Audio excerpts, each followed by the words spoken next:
Well, first of all, I'm celebrating my 60th birthday, so it was a gift to myself. That was number one.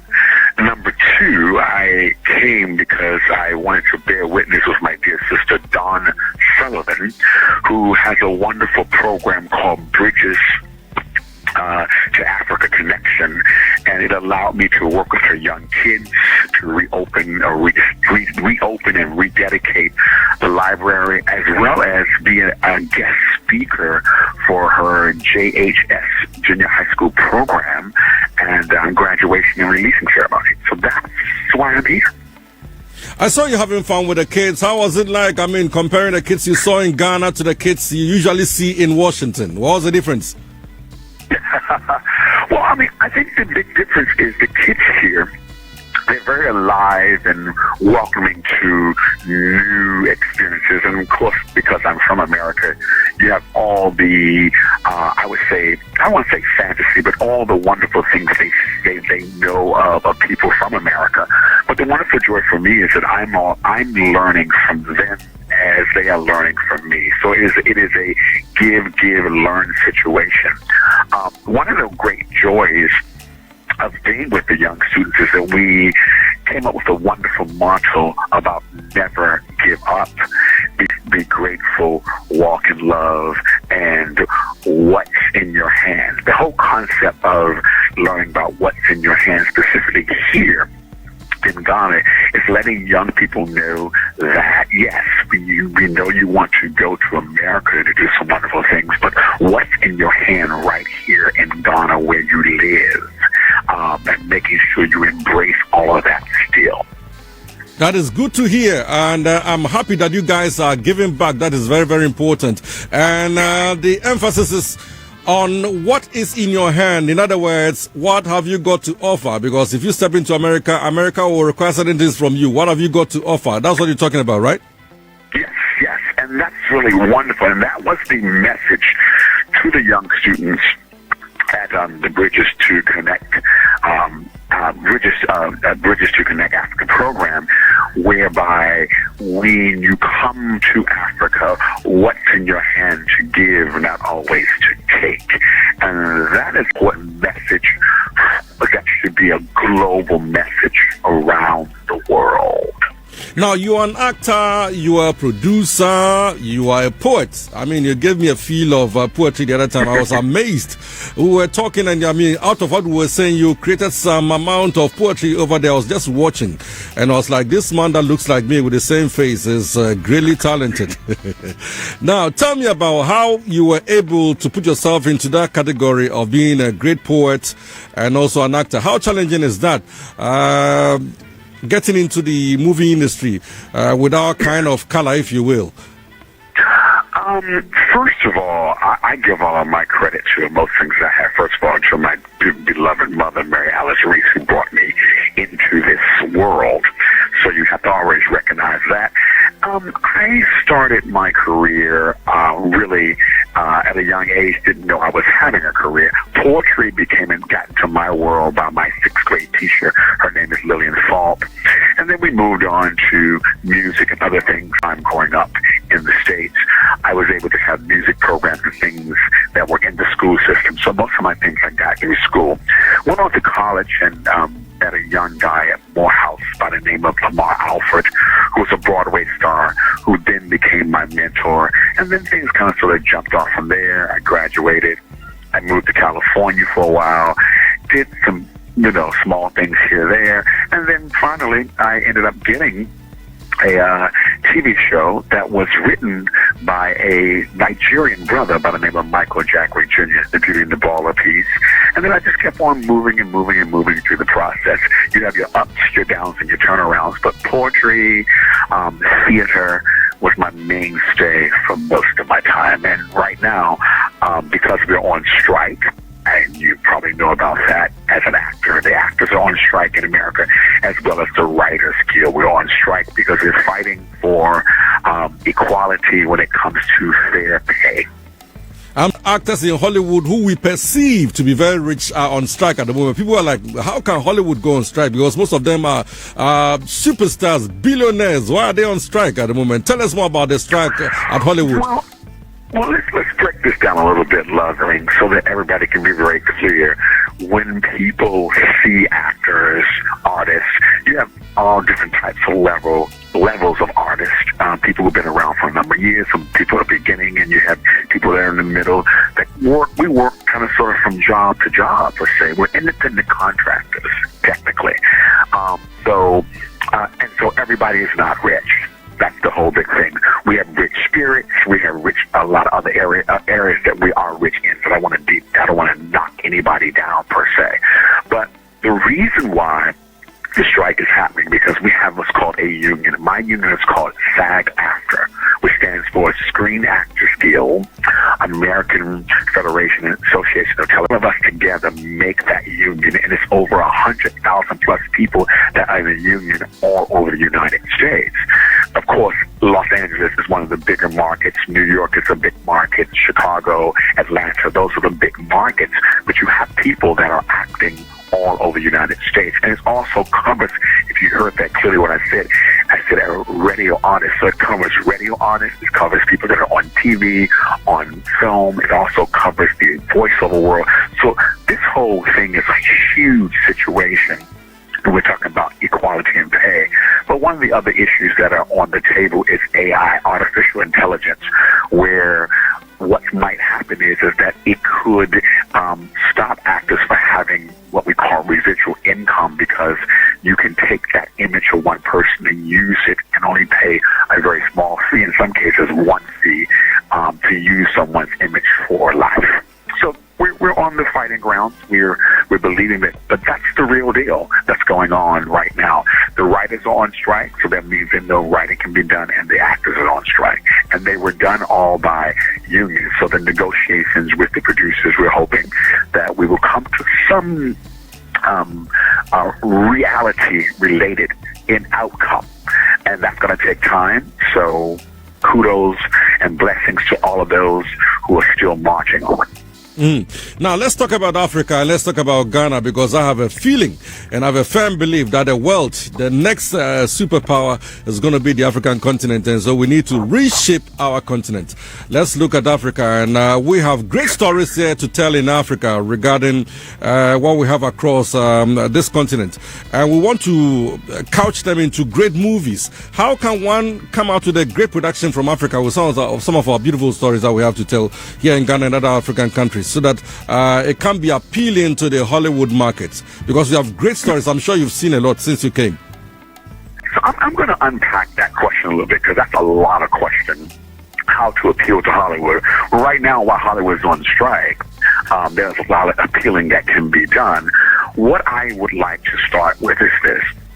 I agree with you that yes, Africa is going to be the place. But I want to be very clear about the fact that Africa is already a superpower. Let's just deal with that for a minute. Let everybody breathe on that, because everybody comes to Africa to get things from Africa. So in order for this whole situation to move forward and tell the wonderful stories about Dawn Sullivan and what she's doing with young kids, Dr. Kwame Nkrumah, Marcus Garvey, all the other wonderful people who are made this and keep making this whole continent great. Everything that you have is right here in your own hands. The appeal to Hollywood should not be appeal to Hollywood. Think that where we should do is start right where we are, look at what we have in our hand, and begin to build. Once you continue to build within your own infrastructure, Hollywood will find you and they will come. You don't have to go to them. You have everything you need here. Yes, you want some support? Let's start right within your own hand, what you have right here. That is good to hear. Now, let's also talk about Africa, because, one of the biggest problems we have in Africa, apart from corruption, is the lack of unity. Because if you are to forge forward and become a great force or a potent force, we need to be united on all fronts regarding the countries here on the continent. What do you think is the best way forward? Most of our forebears talked about this, but in reality, we still have issues. Yeah.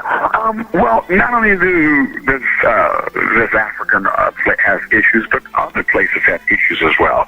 We use the word unity sometimes as if it's like we just throw it around sometimes. So I always say, what is real unity? How can I go to my brother? You and I just met recently, and we had a conversation about something that we can actually work on.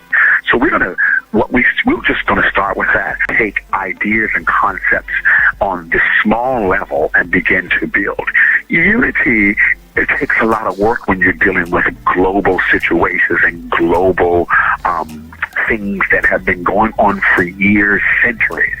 I mean, I had a time where I've been here, I went to visit the slave dungeons, and I was corrected on that it was a slave dungeon as opposed to trying to say the enslaved and other things. And going to those spaces, how do you tell stories about when you get to those spaces? Because all that history is here. You live around it, and you want to get around it, but you got to kind of sort of go through it. Or I'm going to use this moment here. We're going to have a Sankofa moment. And I was at the National Theater of Ghana, and I stood by Sankofa bird and remember for everyone what Sankofa stands for. Embrace the past. That means you have to live in it, but embrace it and let's move forward. So we've got to go back and look at our history, and that's Africa, that's America, that's all around the globe. But more specifically, we want to hone in is embrace that history, and let's find ways to move forward. And ways to move forward, it starts with the conversation that you and I had, and really dealing with those hard issues about corruption, about how we actually treat each other. Because the way we treat each other is sometimes the way the world treats us. That's well said, and you've nailed it. I mean, the way we treat each other is the way the world treats us as black people, and we need to move forward and be more united and be forthcoming with our ideas, because I know the ordinary African is creative by nature, and I'm happy to say that you are one of those. And I was actually blown apart with the way you were able to come out with the dexterity you showed in your poetry and all that, with the kids singing and all that, clapping without instruments. That was awesome. Well, remember, Lovin, let me just say it really quickly because you brought up kids, and I'm going to say this one more time. It's important. If the children are the future, then why not start with the children? Because some of us, listen, like I said earlier, I'm 60. There's some things I might be set in, but children are still docile. They're still able to be taught. They're hungry to learn different things. What they hear is embrace that history, and let's find ways to move forward. And ways to move forward, it starts with the conversation that you and I had, and really dealing with those hard issues about corruption, about how we actually treat each other. Because the way we treat each other is sometimes the way the world treats us. That's well said, and you've nailed it. I mean, the way we treat each other is the way the world treats us as black people, and we need to move forward and be more united and be forthcoming with our ideas, because I know the ordinary African is creative by nature, and I'm happy to say that you are one of those. And I was actually blown apart with the way you were able to come out with the dexterity you showed in your poetry and all that, with the kids singing and all that, clapping without instruments. That was awesome. Well, remember, Lovin, let me just say it really quickly because you brought up kids, and I'm going to say this one more time. It's important. If the children are the future, then why not start with the children? Because some of us, listen, like I said earlier, I'm 60. There's some things I might be set in, but children are still docile. They're still able to be taught. They're hungry to learn different things. What they hear about their own country is also another thing. And I'm going to say this. James Baldwin, who I do a lot of work around Baldwin, and for those who don't know who James Baldwin is, he's one of the most prolific writers of the 20th century. Google him right now and you'll see what I mean. He had this wonderful quote that I think says it all about all the things that you just inquired and that you're talking to me about. He says, go the way your blood beats. If you don't live the only life that you have, you won't live some other life. So you might as well go the way your blood beats. Finally, before you leave us, what message have you got for Ghanaians? Because the whole country is watching you on TV, listening to you on radio and all the major social media handles. What message have you got for Ghana? Because I know within a short time you've seen a lot and you've experienced a lot. I think the message is clear on all of the way I've answered the questions. But if you want to hone in on a message for Ghana, keep moving forward, stay prepared, be grateful, walk in love, and show the world what's in your hand by taking control of it and sharing it freely and openly with the whole global world. Awesome. I'm sure you've enjoyed our music and some of the food. What's your favorite at the moment? Did you pick any favorites from our talking about the food you ate and the music you listen to? Any favorites? I'm going to do a couple of quick shout-outs really quick because I can, because I love it. So I'm going to start with Kumasi. There's two places in Kumasi that I actually adored. And, of course, that is Casas, because I did the graduation and celebration for Don Sullivan's Bridge to Africa Connection. That was wonderful. But I must say, in Kumasi, Ike's was right on my top list. I've never had catfish like that before in my life. I thought I knew what catfish was in America, but when I came to Kumasi, Ghana, I learned a whole different thing about catfish. Number two, the living room here in Ghana is one of my awesome favorite pieces. As a matter of fact, I had dinner there on last night. Those are my two hot spots from Ghana to Kumasi. Wow. Thanks so much for the compliments. We shall be exchanging that in a few months or days to come, and then we'll see the other side as well. But we say keep coming and keep sharing, and our arms are open to share both ways. Like you said, you bring us what you have, we also bring you what we have, and then we move forward and make sure that we move the continent forward. Wish you the very best.